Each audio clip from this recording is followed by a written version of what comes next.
and that has to do with the audience, the very patient audience that is behind us. And my colleague Linus Kaikai is going to take the first question with the audience. That's right, indeed. We do have the audience seated in here, and we've also received very many questions by email prior to this debate. And we do appreciate the number of questions that we did receive, and apologize it will not be possible to have all those questions answered.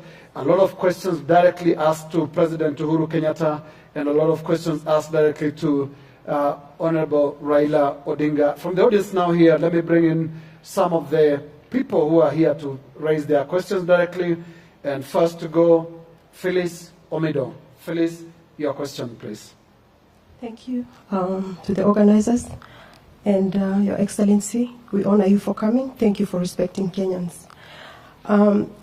The largest contributor to climate change is carbon emissions.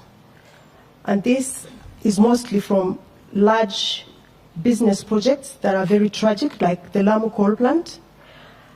Kenya has had a maize crisis, which government has largely blamed on climate change. But even after acknowledging the contribution of climate change to food security, both manifestos were silent on mitigation measures to our communities, to the Kenyan citizens, especially the farmer and the poor. So even though I know your manifesto offered us a leeway in terms of environmental and social impact assessment before setting up of projects, would like to know, in cases like the Lamu coal project, which is a very tragic project to put up in such a place because of the impacts to the ecosystems and communities, what would you do as the executive to address this issue, bearing in mind that Article 69 and 70 is not affordable to communities, to poor communities like the ones in Lamu? No, I really want this question framed again. That's fine. Phyllis will come back to you. Let's go to Flora Nyaga. Flora, are you in? Please ask your question. Phyllis will come back to you. Thank you. My name is Flora Nyaga from Embu County. Honorable Odinga, please tell us how you have prioritized the main challenges that you will be faced with should you win the forthcoming general elections. And how will you translate these into realities in terms of solutions for the ordinary Kenyans? Thank you. Thank you, Flora. I think, Honorable Odinga, you can answer that straight away.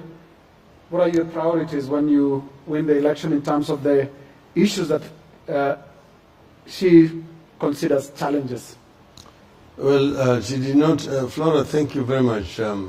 You did not enumerate issues that you wanted me to talk about. We have got issues of the cost of living, you've got the issues of unemployment, you've got issues of corruption, which are major issues afflicting Kenyans at the moment. And we have got issues of devolution. Let me begin first with devolution. We have stated clearly that when we take over, we will devolve more resources to the county governments so that they can be able to meet the challenges facing them with respect to devolved functions. So we said we will increase it from 15% to 45%. And that is a commitment that we have. In regard to issues of unemployment, 40% of our population is unemployed. You can say roughly 12 million youths are out there on the streets who are unemployed. This situation is unacceptable. And we say that we are going to look at areas where we can be able to create employment faster. And that's why I said we'll address the informal sector, where 13 million Kenyans are employed at the moment. This is a sector that is more elastic, where more opportunities can be created. You've said we're going to set up industrial parks in all the 47 counties, which will give youth opportunity to be more productively engaged. There they will have the facilities, the equipment, they will receive training so that they have the skills, and they will have also access to capital so that they can work. Then the issue of the cost of living, Yes. we will also address the issue of food production. What are you going for first, as soon as you take office? First, the issue of putting food on the table, reducing the cost of living for the people. This is our priority number one. And we will address the issues of cereals, particularly Odinga, so that we can be able to lower the price of maize flour in the country. We can deal with issues of sugar, issues of milk, and so on. We deal with issues of wages, we deal with issues of rent, as I've mentioned, the issues of the cost of transport, particularly for the urban, and the housing issues. I'd like us to take as many questions as we can, so I would like to bring in Josephine Mongare. Josephine, your question? Thank you very much, Right Honorable Minister, Prime Minister. My name is Josephine Mongare. I'm the FIDA chairperson. And as women of Kenya, we have felt very, very excluded in the current setup. When we look at your coalition, we look at the Jubilee coalition, we do not see you women being prioritized and being at the front of these election campaigns.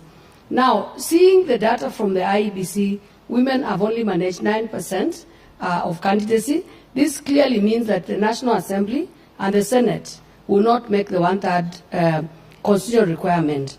Would like you to share with us today, as women of Kenya, what are your strategies should your government take over on the 9th of August? What strategies do you have to bridge that gap? One, in your government, and two, in Parliament. Because we have done what we could do as the women of Kenya to make sure that the 11th Parliament passed a law which was not possible. Now we are going to an election, and clearly we will not achieve one-third gender role. Thank you. Thank you, Justin. Yeah, the issue of women inclusion is very central to our policy. And when we talk about this, it is not just a question of women being members of county assembly, members of parliament, members of the Senate. We're talking about opportunities available for women in society generally, because that's where we're going to absorb more women. Because we're talking about parliament, you're talking about just 350 something people. It's pretty very few.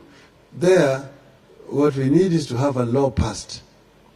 And as you know, although Jubilee had said they were going to do it, the parliament was closed without them doing it. And in parliament, we had what was called tyranny of numbers. We as NASA were very committed to have that law passed. But Jubilee denied us the opportunity to do it. That's why it's important to vote wisely. Vote more NASA members of parliament so that we can go and pass the law that will then bring more women into parliament. All right, Mr. Odinga, thank you very much. Our next question will come from Malim. Thank you so much, Joe. The Right Honorable Prime Minister, Malim. Harun Maalim. According to Kenyan population, about 1.3 million Kenyans have disability. But World Health Organization refuted that and put about 6 million. And as a country, we have beautiful laws. The Disability Act, the current Constitution, and even the Convention on the Right of Persons with Disability. Unfortunately, up to today, there is no policy that operationalizes those laws to make services accessible to these most marginalized communities. From 2006, National Disability Policy is still a draft.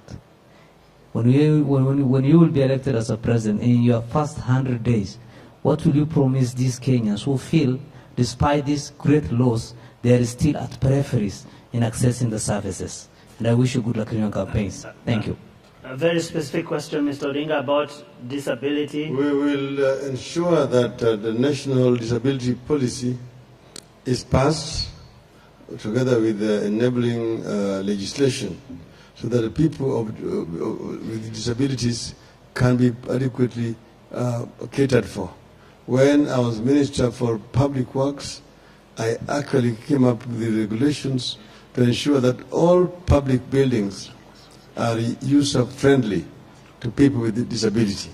So it is something that we are genuinely committed to ensure that people with disability are given equal opportunity. Because as I believe, disability is not inability, and therefore they must be given opportunity to serve the country. Thank you, and that will be the final question from the audience. Honorable Odinga, two more questions from this desk as moderators of the night. My first question to you, Honorable Odinga, is you come from a family, one of two families that have for the last 50 years plus dominated Kenyan politics. How would you respond to perceptions that these two families have held Kenyan politics hostage, literally, and with two characteristics? One family moving with a sense of entitlement in terms of leadership, and another with a sense of victimhood. Entitlement on the Kenyatta family and victimhood on the Odinga family. What do you say to those perceptions? I think they're very misconceived perceptions. First, begin at the beginning. Jomo Kenyatta initially was a freedom fighter, and he was imprisoned by the colonialists for 9 years, kept under very inhuman conditions. Jaramogi, on the other hand, became a freedom fighter and fought for the release of Kenyatta. And when Kenyatta was released, Kenyatta then became the president, Jaramogi became the vice president. So they earned those positions by virtue of the fact that they sacrificed for the freedom of this country. So it was not like entitlement. The Kenyan people voluntarily elected them to those positions at that time. They disagreed in the course of implementation of policies during independence. And Jaramogi resigned from the government and went into opposition. The rest is history. Jaramogi became a leader of the opposition until he died. I, on my side, I was involved in what we call the second liberation, not by invitation from my father, but basically out of conviction. And therefore I was not in politics because my father introduced me to politics. I came into politics alone, and I've been in politics because of what I think is right for this country. As you know, I've also been in political detention for a long time. You saw me walk away from that place because of that light interferes with me, and you see my eyes sometimes watering because of damages I suffered when I was in the detention and the poor lighting in detention. That is what damaged my eyes. Now, I have continued on this because I represent the force for change in the country. Uhuru Kenyatta then was introduced to politics by the former president, Daniel Arap Moi, who then picked him as his preferred heir when he was quitting politics. So Uhuru came in by invitation from his mentor, former President Daniel Arap Moi. But he's then remained now an actor on his own when Moi left the stage. So he's also not here because his father brought him into the stage.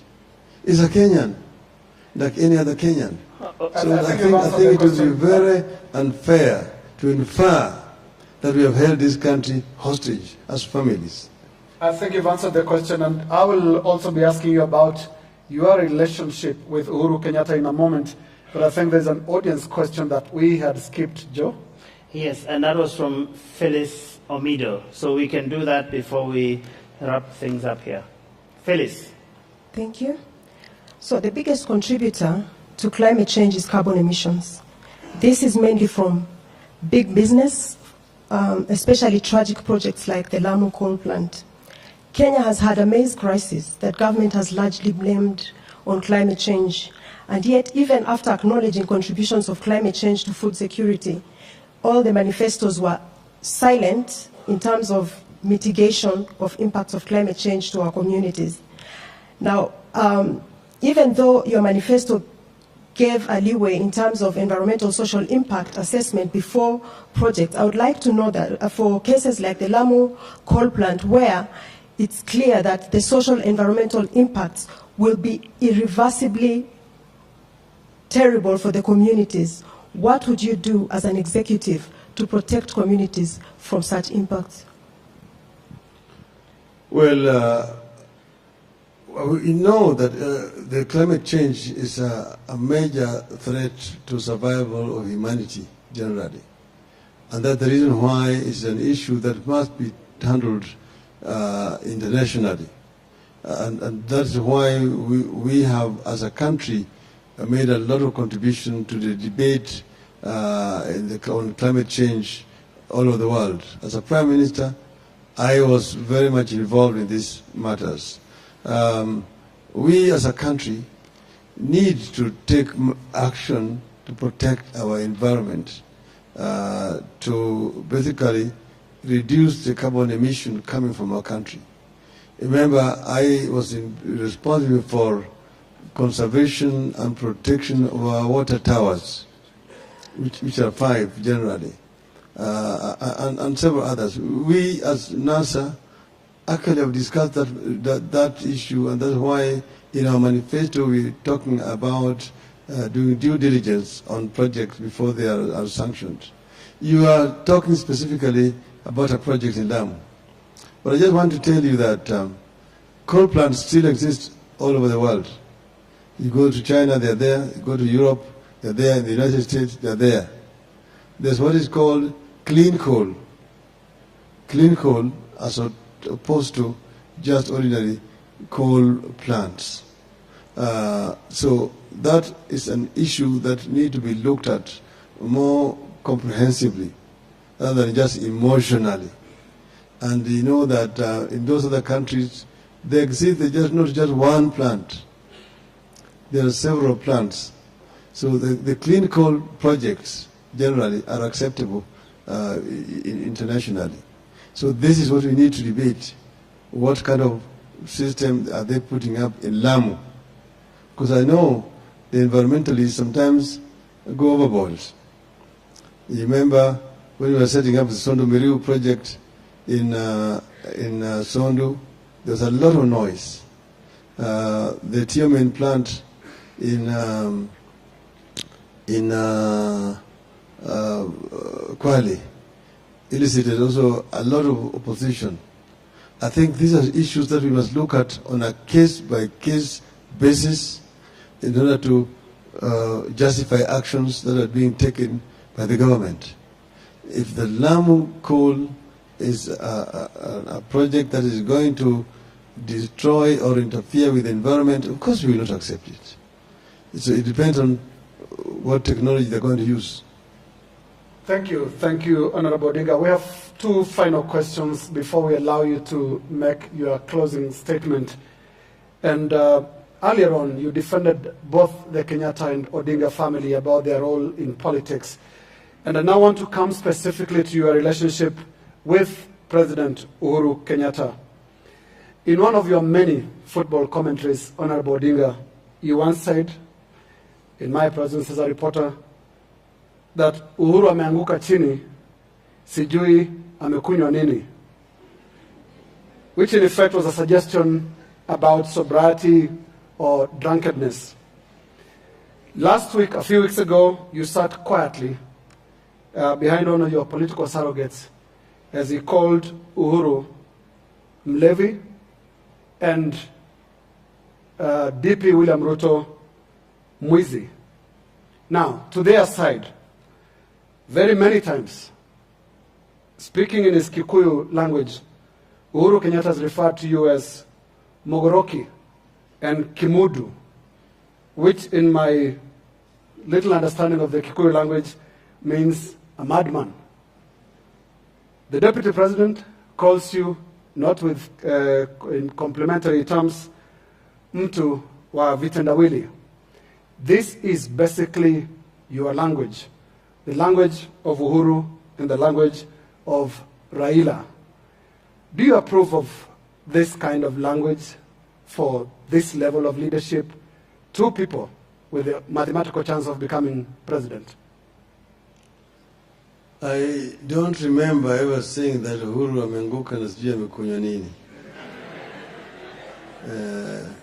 But even if I said it, it must have been with a light touch, that amekunywa nini. But that will not mean that he is a drunkard at all. And when you talk about one of my, you call him my surrogate, or I think that is not a fair comment on an honorable member of parliament, if that is what you mean. I mean, there are political jokes.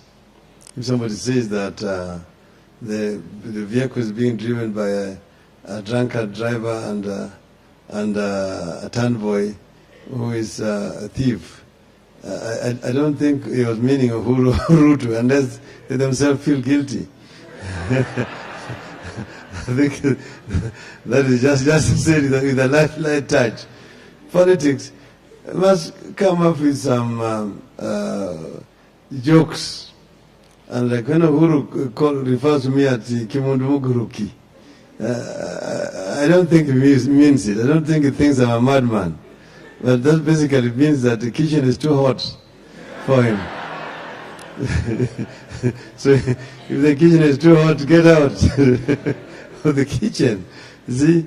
And the deputy president, Ateo William Zeo Vitendawili. You see, that means there's something that is issuing him about Vitendawili.